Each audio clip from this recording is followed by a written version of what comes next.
Gusto mong magtayo ng negosyo pero hindi mo alam paano. Ako personally, binanggit ko na rin yan multiple times over. However, majority of the seminars and programs na ginawa natin in the past is for existing business owners. Yung mga may existing service, may existing product. Tapos, tinutulungan natin sila mas lumawak pa at dumami ang revenue, dumami ang sales, at lumaki lalo ang negosyo. Pero I understand, the major context there is kailangan meron ng existing na negosyo. Me, I could say I've been a master of scale. Pero, paano naman yung mga wala pang negosyo? Paano pa naman yung mga nagsisimula pa lamang?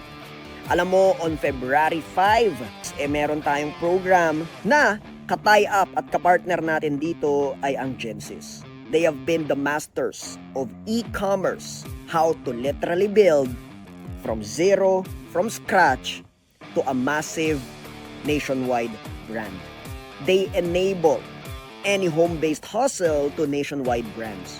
Kaya naman, nakipag-partner tayo sa kanila para naman kayo'y matulungan. Libre lamang ito. I suggest, go there right now. February 5, Genesis Masterclass. How to start your business, be a home-based hustle for now, so that soon you can be a nationwide brand as well.